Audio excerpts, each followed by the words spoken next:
Assalamualaikum warahmatullahi wabarakatuh. Perkenalkan, nama saya Amalia Zahra.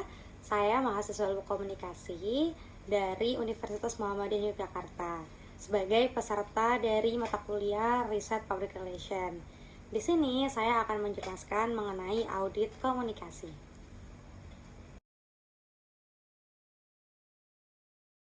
Sebelum lebih jauh kita membahas mengenai audit komunikasi, kita perlu mengetahui terlebih dahulu apa itu konsep dari audit komunikasi. Jadi audit komunikasi adalah proses evaluasi yang komprehensif yang dilakukan suatu organisasi untuk mengetahui efektivitas komunikasi internal dan eksternalnya. Audit komunikasi dapat dilakukan oleh organisasi dari berbagai jenis, ukuran, dan industri. Audit komunikasi dapat dilakukan secara internal oleh tim komunikasi organisasi atau secara eksternal oleh konsultan komunikasi. Nah, audit komunikasi ini juga punya beberapa tujuan utama, yaitu yang pertama, memahami kebutuhan komunikasi.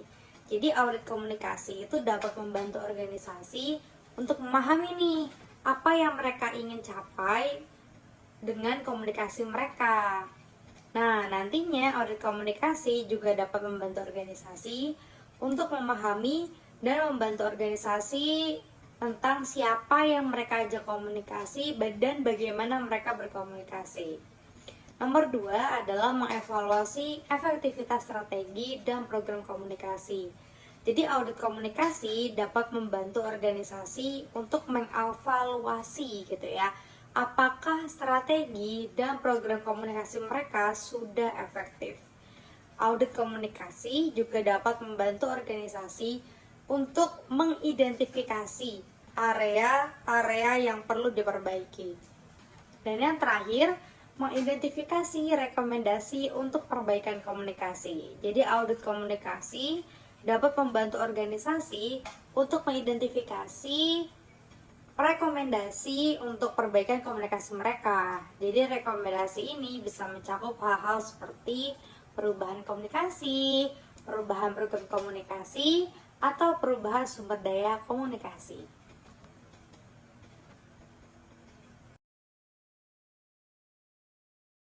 Ada beberapa alasan kenapa audit komunikasi itu penting.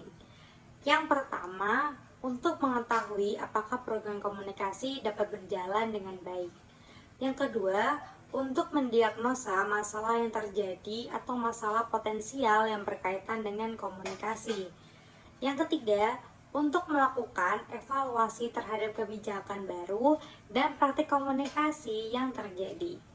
Selanjutnya, untuk membuat anggaran kegiatan komunikasi, untuk menetapkan tolak ukur, untuk mengembangkan atau merestrukturisasi fungsi-fungsi komunikasi dalam organisasi, dan yang terakhir, untuk membangun fondasi juga latar belakang bagi pengembangan kebijakan baru dan perencanaan komunikasi.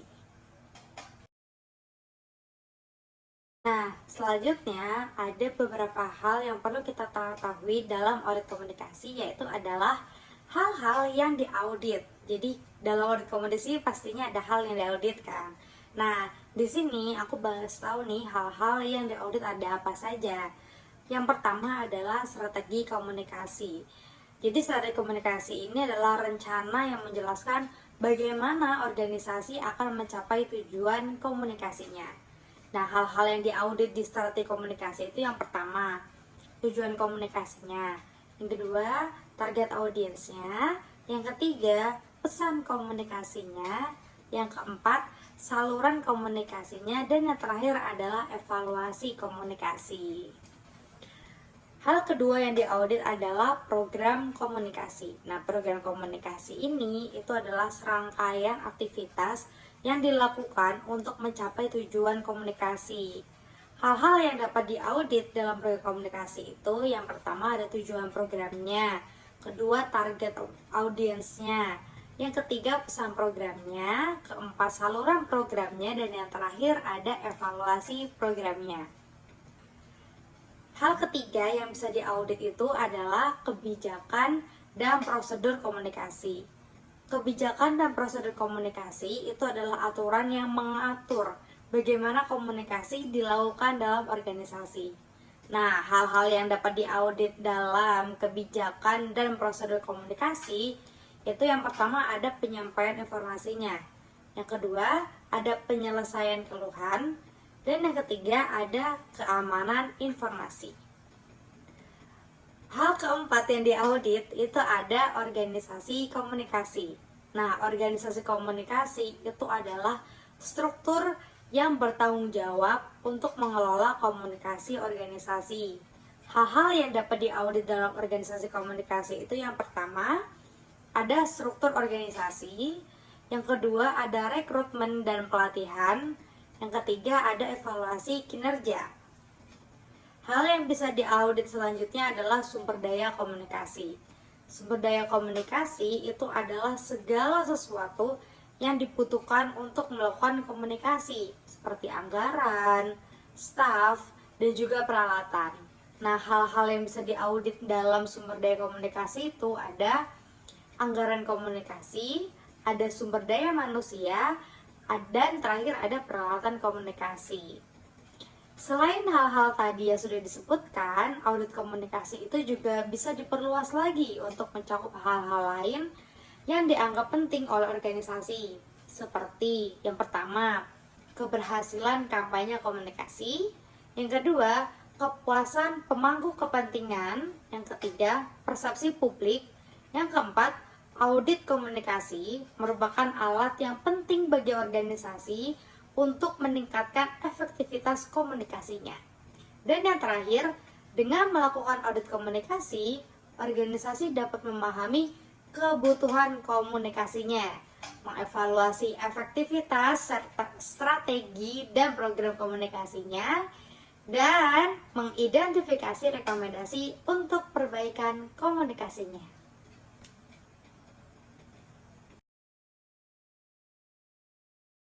Pembahasan selanjutnya adalah mengenai teknik pengumpulan data audit komunikasi. Jadi teknik pengumpulan data audit komunikasi itu adalah metode yang digunakan untuk mengumpulkan data dalam audit komunikasi. Teknik pengumpulan data yang digunakan harus sesuai dengan tujuan dan lingkup dari audit tersebut. Teknik pengumpulan data yang beragam dapat membantu untuk mendapatkan gambaran yang lebih lengkap tentang komunikasi organisasi. Nah, jadi berikut adalah beberapa teknik pengumpulan data audit komunikasi yang umum digunakan. Yang pertama ada wawancara. Jadi wawancara adalah teknik pengumpulan data yang dilakukan dengan cara mengajukan pertanyaan kepada responden secara langsung. Wawancara dapat dilakukan secara tatap muka, telepon, ataupun online. Dan wawancara dapat digunakan untuk mengumpulkan data dari berbagai pemangku kepentingan.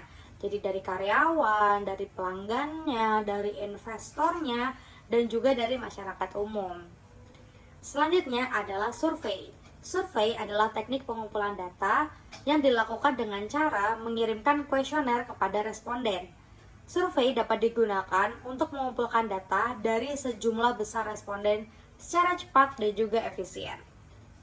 Selanjutnya adalah observasi. Observasi adalah teknik pengumpulan data yang dilakukan dengan cara mengamati perilaku dan tindakan responden. Observasi dapat digunakan untuk mengumpulkan data tentang bagaimana komunikasi dilakukan dalam organisasi, seperti komunikasi internal dan eksternal, komunikasi formal dan informal, dan komunikasi satu arah juga dua arah. Yang terakhir adalah analisis dokumen. Analisis dokumen adalah teknik pengumpulan data yang dilakukan dengan cara menganalisis dokumen-dokumen yang berkaitan dengan komunikasi organisasi, seperti laporan tahunan, situs web, dan juga media sosial. Analisis dokumen dapat digunakan untuk mengumpulkan data tentang strategi komunikasi, program komunikasi, dan kebijakan dan prosedur komunikasi organisasi.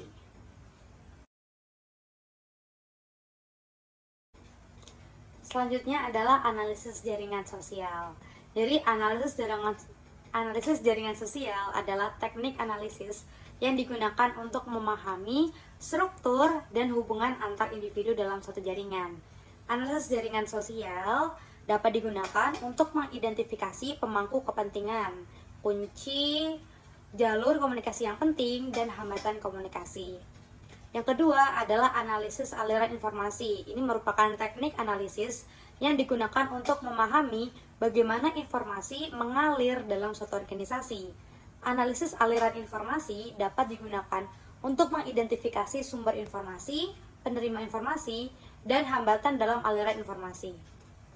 Yang ketiga adalah analisis komunikasi interpersonal. Ini merupakan teknik analisis yang digunakan untuk memahami komunikasi yang terjadi antara dua orang ataupun lebih. Analisis komunikasi interpersonal dapat digunakan untuk mengidentifikasi gaya komunikasi, keterampilan komunikasi, dan hambatan komunikasi. Nah, analisis jaringan komunikasi dalam audit komunikasi ini juga punya manfaatnya loh. Manfaatnya adalah analisis jaringan komunikasi dapat memberikan informasi penting yang dapat digunakan untuk meningkatkan efektivitas komunikasi dalam organisasi. Berikut ada beberapa manfaat analisisnya, yaitu yang pertama adalah membantu memahami pola dan struktur komunikasi. Yang kedua, membantu mengidentifikasi pemangku kepentingan kunci. Yang ketiga, membantu mengidentifikasi jalur komunikasi yang penting. Keempat, membantu mengidentifikasi hambatan komunikasi. Dan yang terakhir, dengan menggunakan analisis jaringan komunikasi, organisasi dapat mendapatkan informasi yang penting untuk meningkatkan efektivitas komunikasinya. Terakhir yang akan aku bahas di materi kali ini yaitu adalah tips untuk melakukan audit komunikasi yang efektif. Yang pertama, dapatkan dukungan dari manajemen puncak. Nah, ini akan sangat penting untuk keberhasilan audit komunikasi. Manajemen puncak harus memahami tujuan audit dan bersedia untuk mengambil tindakan berdasarkan hasil audit. Kedua, libatkan pemangku kepentingan. Di sini pemangku kepentingan seperti karyawan, pelanggan, dan investor harus dilibatkan dalam proses audit komunikasi. Keterlibatan pemangku kepentingan dapat membantu untuk memastikan bahwa audit komunikasi mencakup perspektif yang beragam.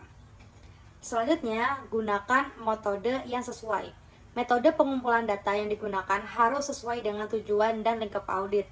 Metode pengumpulan data yang beragam dapat membantu untuk mendapatkan gambaran yang lebih lengkap tentang komunikasi organisasi. Selanjutnya, analisis data secara menyeluruh. Data yang dikumpulkan harus dianalisis secara menyeluruh untuk mengidentifikasi kekuatan dan kelemahan komunikasi organisasi. Analisis data yang menyeluruh akan membantu untuk menghasilkan rekomendasi yang efektif. Selanjutnya, buat laporan audit yang jelas dan ringkas. Laporan audit harus disusun dengan jelas dan ringkas agar mudah dipahami oleh manajemen organisasi. Laporan audit ini juga harus mencakup rekomendasi yang spesifik dan dapat ditindaklanjuti. Terakhir, implementasikan rekomendasi secara sistematis dan terukur. Rekomendasi yang telah dirumuskan harus diimplementasikan oleh organisasi secara sistematis dan juga terukur. Implementasi rekomendasi yang sistematis dan terukur akan membantu organisasi untuk mencapai tujuannya.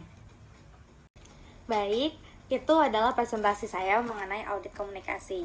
Saya harap dengan materi yang sudah saya berikan tadi, ilmu mengenai audit komunikasi bisa sampai ke audiens semuanya. Dan saya harap juga teman-teman bisa mengaplikasikan nantinya audit komunikasi di organisasi teman-teman ataupun di perusahaan teman-teman. Sekian dari saya. Terima kasih banyak atas perhatiannya sudah menonton video saya. Mohon maaf apabila ada kekurangan materi dalam penyampaiannya. Dan selamat tinggal semuanya. Terima kasih.